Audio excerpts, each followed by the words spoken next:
আসসালামু আলাইকুম এভরিওয়ান। তো কেমন আছো তোমরা? আশা করি অনেক ভালো আছো। তোমাদের দয়া এবং ভালোবাসায় আমি অনেক ভালো আছি। বাবা ছায়া গল্পের দ্বিতীয় পার্ট। তো চলো বেশি কথা না কইয়া গল্প শুরু করা যাক। পরের দিন অটো করে রাইসাকে নিয়ে যখনই স্কুলে যাই তখন একটা সিএনজি অটোকে ধাক্কা দেয়। ধাক্কা দেওয়ার সাথে সাথে রাইসার মাথা অটোর গ্রিলে বাড়ি খায়, অনেকটা কেটে যায়। রাইসাকে নিয়ে পাশের হসপিটালে চলে যাই। হসপিটাল থেকে যখনই রাইসাকে ব্যান্ডেজ করে নিয়ে বের হব এমন সময় শুনতে পারলাম, স্যার রক্ত না পেলে আপনার মেয়েকে বাঁচানো সম্ভব না। অ্যাক্সিডেন্টে অনেক ব্লাড বের হয়ে গেছে, আমাদের ব্লাড ব্যাংকেও নেগেটিভ রক্ত নেই। বৃদ্ধ লোকটা বলল, প্লিজ ডক্টর, যেভাবেই হোক আমার মেয়েকে বাঁচান। আমার একটা মাত্র মেয়ে, ওর কিছু হলে আমি বাঁচব না। ডক্টর বলল, স্যার আমরা চেষ্টা করছি, রক্ত ম্যানেজও হয়েছে, বাট ঢাকার বাইরে থেকে ডোনার আসতে আসতে রোগীকে বাঁচানো সম্ভব না। রাইসা বলল, বাবাই লোকটা কাঁদে কেন, কি হয়েছে তার মেয়ের? আমি বললাম, মামুনি অ্যাক্সিডেন্ট করেছে, অনেক রক্তক্ষরণ হয়েছে, রক্ত না দিলে বাঁচবে না। রাইসা বলল, ও বাবাই তুমি রক্ত দাও না, দেখো না বুড়ো মানুষটা কিভাবে কাঁদছে। রাইসার কথাতে মনে পড়লো আমার রক্তের গ্রুপও তো ও নেগেটিভ। আমি রাইসাকে নিয়ে ডাক্তার সাহেব আর বৃদ্ধ লোকটার সামনে গিয়ে বললাম, কিছু মনে না করলে আমি রক্ত দিতে চাই। ডাক্তার বলল, আপনার রক্তের গ্রুপ কি?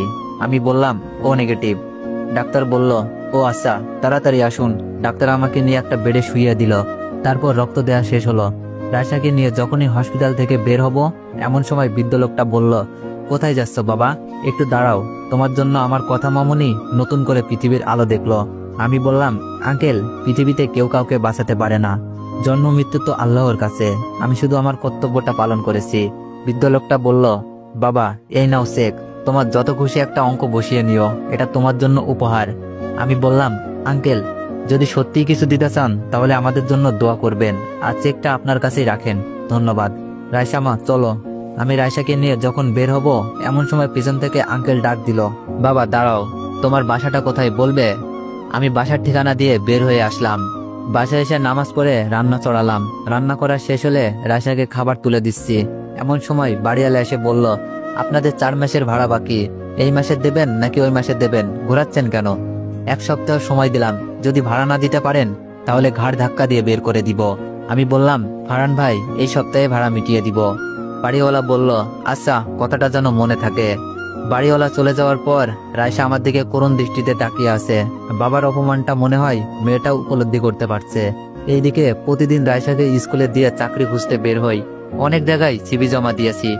যখন তারা আমাকে ক্লাসে ভর করে চলতে দেখে তখনই বলে, আমার দ্বারা চাকরি নয়, ভিক্ষা শোভা পাই।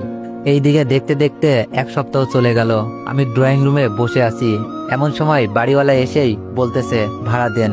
আমি বুঝতে পারছি না ভাড়া কিভাবে দিব। কিছুটা টাকা ছিল, সেগুলো রাইসার স্কুলের বেতন আর সপ্তাহের বাজার করতেই চলে গেছে। রাইসার আগের মতো চকলেট আইসক্রিম খেতেও বায়না ধরে না। ফারহান ভাই বলল, কি হলো ছোট লোকের বাচ্চা, বাড়ি ভাড়া নেওয়ার সময় তো বলেছিলি বাড়ি ভাড়া মাসের 5 তারিখে পরিশোধ করবি, তাহলে 4 মাস কেমনে যাই? আমি ফারহান ভাইয়ের দিকে মায়ের রাখা সেই স্মৃতি বালাখানা তুলে দিয়ে বললাম, ফারহান ভাই এই বালা বিক্রি করে আপনার 4 মাসের ভাড়া মিটে যাবে। মায়ের শেষ স্মৃতিটা আর ধরে রাখতে পারলাম না, জানি না আল্লাহ কি খেলা খেলছে আমার উপর। ফারহান ভাই বলল, এই ফাজলামি করেন কিসের তামা পিতল, আমাকে বোকা পাইছেন? আজকে টাকা দিয়ে এখান থেকে বের হবেন। ছোট লোকের বাচ্চাদের ভাড়া দেওয়াই আমার ভুল হয়েছে। আপনাদের 4 মাসের ভাড়া কত পান? অপরিচিত মেয়ের কণ্ঠ শুনে দরজার দিকে তাকালাম। একটা মেয়ে জিন্স প্যান্টের সাথে ব্লু কালারের শার্ট পরে দাঁড়িয়ে আছে, চেহারায় কেমন মায়া মায়া ভাব, শরীরের সাথে শার্টটা খাপে খাপ লেগে আছে। মেয়েটির পাশেই হাসপাতালে সেই আঙ্কেলটা দাঁড়িয়ে আছে। ফারহান সাহেব তাচ্ছিল্যের সুরে বললেন, আপনাকে বলে কি লাভ, আপনাকে বললে কি আমার ভাড়া মিটিয়ে দিবেন? আপনাকে বলছি ভাড়া কত, এই নেন 20,000, সাথে 2,000 আপনাকে বোনাস। এই বলে মেয়েটা টাকাগুলো ফারহান ভাইয়ের দিকে ছুড়ে দিল। ফারহান ভাই টাকাগুলো ফ্লোর থেকে তুলে নিল। আমি লজ্জায় মাথা তুলতে পারছি না। এমন সময় মেয়েটা বলে ওঠে, বাবা আমি রাজ আর ছোট্ট মেয়েটাকে আমাদের বাসায় নিয়ে যেতে চাই। পাগলি মেয়ে, তোর খুশিতেই আমার খুশি। মেয়েটা হাত বাড়িয়ে দিয়ে বলল, হাই আমি কথা, সেদিন আপনি রক্ত দিয়ে আমার জীবন বাঁচিয়েছেন। আমি মেয়েটার সাথে হাত না মিলিয়ে বললাম, আসসালামু আলাইকুম আমি রাজ। আসসালামু আলাইকুম আমি রাইসা, আর এটা আমার বাবাই। রাইসার কথা শুনে হেসে দিল। রাইসাকে কোলে তুলে নিয়ে 2 গালে চুমু এঁকে দিল। কথা বলল, আচ্ছা ভাবি নেই? রাইসা বলল, না আমার মা মারা গেছে। রাইসার কথা শুনে কথা কিছু বলল না, জোর করে আমাদেরকে তাদের বাড়িতে নিয়ে গেল। বাড়িটা অনেকটা রাজপ্রাসাদের মতো দেখতে, এত বড় বাড়ি, বাট বাড়িতে কাজের লোক ছাড়া অন্য কোনো মানুষ নেই। কথা মেয়েটা অনেক ফ্রেন্ডলি, রায়সার সাথে ভাব জমিয়ে নিয়েছে। সবাই বসে আছি, রায়সা কথার সাথে খুনসুটি করছে। আমি সোফায় বসে রিয়ার কথা ভাবছি। এমন সময় আঙ্কেল বলল, বাবা এটা নিজের বাড়ি মনে করে থাকবে। আর আমার মেয়েটা অনেক রাগী, বাট মনটা অনেক ভালো। ছোটবেলা থেকে আমেরিকা থেকে পড়ালেখা করেছে, সেজন্য অনেকটা অগোছল স্বভাবের। আমি বললাম, জি আঙ্কেল। আঙ্কেল বলল, আর উপরের রুমটা তোমরা থাকবে যতদিন তুমি পুরোপুরি সুস্থ না হচ্ছ। আমি বললাম, আঙ্কেল এটা হয় না। আঙ্কেল বলল, কেন হয় না? তোমার উপকারের ঋণ একটু শোধ করার চেষ্টা করতেও দিবে না? আমি কিছু বললাম না। রাত্রে ডিনার করার জন্য কাজের মেয়েটা ডেকে গেল। রায়সাকে নিয়ে নিচে খেতে আসলাম। আঙ্কেল জোর করে ডাইনিং টেবিলে বসালো। রায়সা আমাকে খাইয়ে দিচ্ছে, আর আমি বাধ্য ছেলের মতো খাচ্ছি। কথা ম্যাডাম আর আঙ্কেল আমার দিকে তাকিয়ে আছে। আমিও রায়সাকে খাইয়ে দিচ্ছি। এমন সময় কথা ম্যাডাম বলে উঠল, রায়সা মামুনি, শুধু বাবাইকে খাইয়ে দিলে হবে? আমাকে আর তোমার দাদু ভাইকে খাইয়ে দিবে না? রায়সা বাম হাত দিয়ে কান ধরে বলল, সরি বন্ধু, ভুল হয়ে গেছে। হা করো, খাইয়ে দিচ্ছি। মনে মনে ভাবছি, একদিনের মাঝে এই পিচ্চিটা বন্ধু বানিয়ে ফেললো। কয়েকদিন পর আমি আর রায়সা বসে আছি। এমন সময় কথা ম্যাডাম দরজায় দাঁড়িয়ে বলল, আসবো? আমি বললাম, আসেন, অনুমতি নেওয়ার কি আছে? কথা ম্যাডাম বলল, মিস্টার রাজ, ম্যাডাম ডাকবেন না, আমাকে নাম ধরে ডাকলেই হবে, কারণ আমি আপনার কাছে ঋণী। আর হ্যাঁ, রায়সাকে নিয়ে যাচ্ছি স্কুলে ভর্তি করিয়ে দিব। আমি মাথা নাড়িয়ে হ্যাঁ সূচক জবাব দিলাম। কথা ম্যাডাম রায়সাকে নিয়ে স্কুলে চলে গেল। কথা বলল, আচ্ছা বন্ধু, বড় হয়ে কি হবে তুমি? রায়সা বলল, ডাক্তার হব বন্ধু, অসুস্থ মানুষকে সেবা করব। জানো বন্ধু, আমি বড় হয়ে আমার বাবাইয়ের পা চিকিৎসা করে ভালো করব, তাই ডাক্তার হব। রায়সার সাথে কথা বলতে বলতে স্কুলে এসে পড়ে কথা। ভর্তির সময় জেসিকা ম্যাডাম জিজ্ঞেস করে, মামনি তোমার বাবার নাম কি? রায়সা বলল, আসসালামু আলাইকুম ম্যাম, বাবাই বলেছে কারোর সাথে কথা বলার আগে সালাম দিতে হয়। আর হ্যাঁ, আমার বাবার নাম জিজান আহমেদ রাজ। জেসিকা ম্যাডাম বলল, ও গুড, তোমার আম্মুর নাম কি? রায়সা বলল, জিসান আহমেদ রাজ। জেসিকা ম্যাডাম বলল, এটা তো তোমার বাবার নাম, তোমার আম্মুর নাম বলো। রায়সা বলল, আমার বাবাই আমার মম। জেসিকা ম্যাডাম মায়ের নামের জায়গায় কথা চৌধুরী লিখে দিলেন। রায়সা আমার প্রতি অভিমান করে বলছে, আচ্ছা। কথা রায়সাকে নিয়ে স্কুল থেকে বের হয়ে জিজ্ঞেস করলো, বন্ধু তোমার মায়ের নাম জানো না? রায়সা বলল, বন্ধু তোমায় বলছি না আমার মম মারা গেছে? জানো, আমার মম আমার বাবাইকে রেখে একটা পচা লোককে বিয়ে করেছে, তাই আমার বাবাই আমার মম। কথা বলল, ও আচ্ছা বন্ধু। রায়সা বাসায় আসলে গালে মুখে চুমুকে বুকে জড়িয়ে নিলাম। স্কুল কেমন হয়েছে জিজ্ঞেস করলাম। এইদিকে মাসখানেক পর শুনলাম কথা ম্যাডামের নাকি জন্মদিন। বাড়িটা খুব সুন্দর করে সাজানো হয়েছে, অনেক বন্ধু বান্ধবীকে দাওয়াত দেওয়া হয়েছে। রায়সার জন্য অনেক কেনাকাটা করেছে। আঙ্কেল আমার জন্য একটা পাঞ্জাবি কিনে নিয়ে এসে বলল, রাজ এটা তুমি পরে নিও। আমি পাঞ্জাবিটা পরে নিচে নামতেই কথা ম্যাডাম সবাইকে বলল, এখন আপনাদের সামনে গান নিয়ে আসতে চলেছে রাজ। আমি আর না করতে পারলাম না। গিটারটা নিয়ে যখনই সুর তুলতে যাব, এমন সময় বার্থডে পার্টির একজোড়া কাপলদের দিকে চোখ যেতেই থমকে গেলাম। জিয়া এখানে কি করছে? আমি খানিকটা স্বাভাবিক হয়ে গিটারটা উল্টোভাবে ধরলাম। এমন সময় রিয়া বলে উঠল, জনাব আগে গিটারটা ধরতে শিখুন, তারপর না হয় গান বলবেন। বুঝি না এইসব কই থেকে যে ধরে নিয়ে আসে। রিয়ার কথা শুনে সবাই হেসে দিল। নিজেকে চিড়িয়াখানার বানরের মতো লাগছে। কথা ম্যাডামের দিকে তাকিয়ে দেখি ম্যাডাম লজ্জায় মাথাটা নিচু করে আছে। ম্যাডাম আগে জানলে কখনোই বলতো না গান বলতে আমাকে। সবাই হাসছে, সবার হাসি দেখে নিজের কাছেই খারাপ লাগছে। আমি গিটারটা ঠিকভাবে ধরে সুর তুলতেই সবাই নিশ্চুপ হয়ে গেল। সবাই আমার দিকে তাকিয়ে আছে। রিয়ার হাসি মুখটা চুপছে গেল। রিয়া জানতো না আমি কোনোদিন গিটার ছুঁয়েও দেখিনি, কারণ এই গিটারের আঘাতেই আমার বাবা আমার মাকে মেরে ফেলেছে। যেই ঘটনা মনে পড়লে আমার মন আটকে ওঠে। তারপর আর গিটার হাতে নেইনি, তুলিনি গলায় কোনো গানের সুর। কিন্তু আজ না বললেই নয়, মায়ের মুখটা বারবার ভেসে উঠছে। আমি চোখ দুটো বন্ধ করে গিটারে তাল ধরে সুর ধরলাম।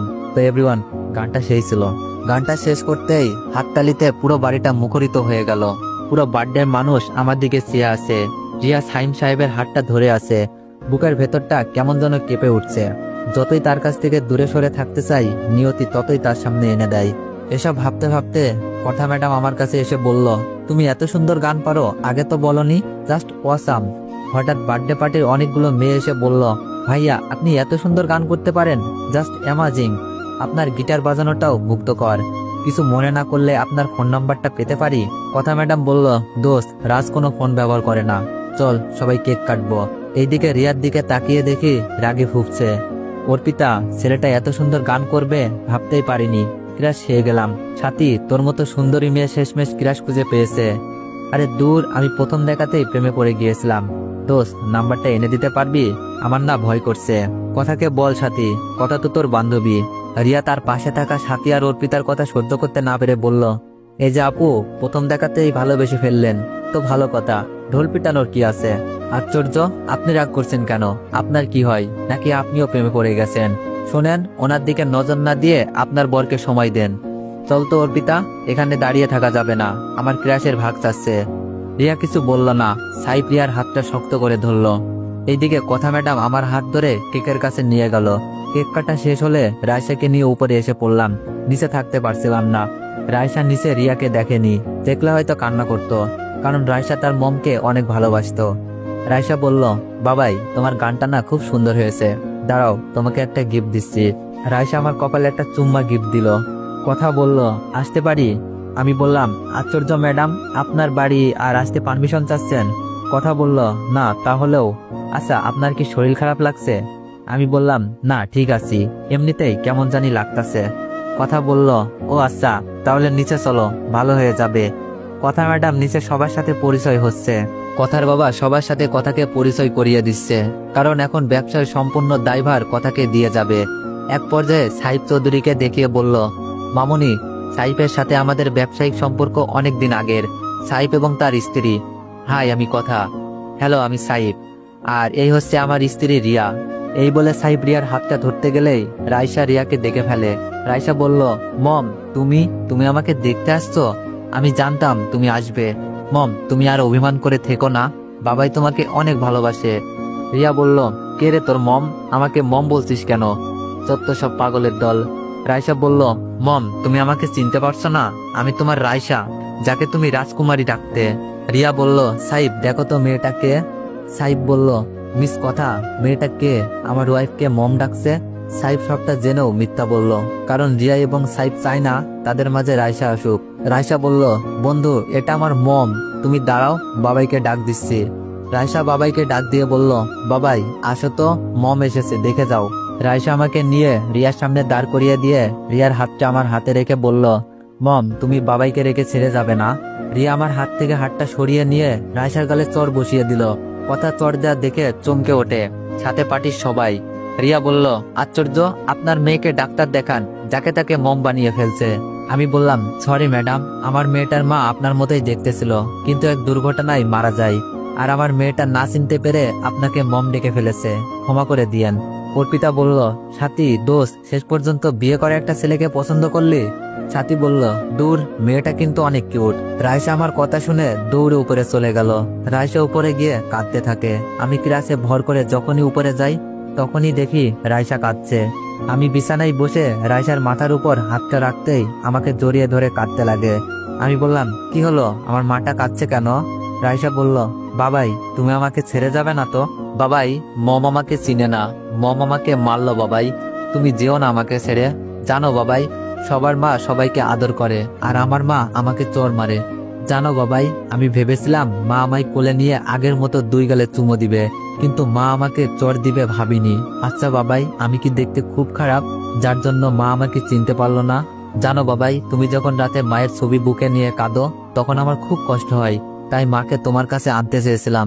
তোমার কষ্ট হলে যে আমারও কষ্ট হয়। রায়সাকে বুকের সাথে শক্ত করে জড়িয়ে ধরলাম। এইদিকে পিছনে কারোর অনুপস্থিতি টের পাই। তাকিয়ে দেখি কথা ম্যাডাম দাঁড়িয়ে আছে। ম্যাডামের চোখে পানি। আমি বললাম, ম্যাডাম কাঁদছেন কেন? কথা বলল, বাবা মেয়ের ভালোবাসা দেখে। দিনগুলো ভালোই কাটছিল। মাসখানেক পর খবর পেলাম রিয়ার বাবা নাকি মারা গেছে, আর রিয়া তার সমস্ত সম্পত্তি সাইফের নামে উইল করে দিয়েছে। রিয়া এখন আর আগের মতো সাইফকে ভালোবাসে না, অফিসের কাজে বাহিরেই বেশি থাকে। তারপরেও রিয়া অনেক খুশি, কারণ সাইফ তার চাহিদার সবটাই পূরণ করতে পারে। আমি আগের চেয়ে অনেকটা সুস্থ। ভাবছি কথা ম্যাডামদের বাসাটা ছেড়ে দিব। অন্যের দয়ায় আর কতদিন, তাদের দয়ায় একটা চাকরিও পেয়েছি, কথা ম্যাডামের পিএ। আজ ভাবছি আঙ্কেলকে বলবো যে আমরা বাড়ি ছেড়ে দিব। রাতে ডিনার করার সময় যখন আঙ্কেলকে সবকিছু খুলে বললাম, তখন আঙ্কেল বলল, কথা ম্যাডামের বিয়ে হবে এই মাসে, তাই বিয়ের আগে এইসব কিছু না বলতে। আমি আর কিছু বললাম না। পরের দিন সকালে জানতে পারলাম কথা ম্যাডাম তার পছন্দের ছেলেকে বিয়ে করছে। বিয়ে প্রায় সব ঠিকঠাক। ছেলেটার নাম নিলয়, অনেক বড় লোকের ছেলে নাকি শুনেছি। যেদিন কথা ম্যাডামের আংটি পরিয়ে দিয়ে গেল সেদিন ড্রয়িং রুমে ছেলেটাকে দেখেই চমকে যায়। এই সেই নিলয়, একে অনেকদিন আগে থেকেই চিনি। প্রতি সপ্তাহে নতুন নতুন মেয়ে নিয়ে এসে হোটেলে যায়। যে অফিসে কাজ করতাম তার পাশে একটা আবাসিক হোটেল ছিল, আর এই ছেলের জন্যই অবনী সুইসাইড করে। না, এইসব কিছু ম্যাডামকে বলতে হবে। আমি চাই না ম্যাডামের এত বড় ক্ষতি হোক। না, এইসব কিছু ম্যাডামকে বলতে হবে। আমি চাই না ম্যাডামের এত বড় ক্ষতি হোক। ছেলেপক্ষ আংটি পরিয়ে চলে গেল। আমি কথা ম্যাডামের রুমের কাছে যেতেই দেখি রুমের দরজা খোলা। আমি দরজার পা রাখতেই রায়সা দৌড়ে বের হয়ে গেল। আমি বললাম, ম্যাডাম আসবো? হ্যাঁ আসেন। কেমন আছেন? হ্যাঁ ভালো। ম্যাডাম কিছু মনে না করলে একটা কথা বলতাম। হ্যাঁ বলো। ম্যাডাম আপনি নিলয় ছেলেটাকে বিয়ে করবেন না প্লিজ। কথা বলল, হঠাৎ এই কথা? আচ্ছা বলো তো কেন বিয়ে করব না? আমি বললাম, ছেলেটার চরিত্র ভালো না, অনেক মেয়ের সাথে ফিজিক্যাল রিলেশন করে। আমার কলিগ অবনী ওর জন্যই সুইসাইড করেছে। নিলয় ওর জীবনটা নষ্ট করে দিয়েছে।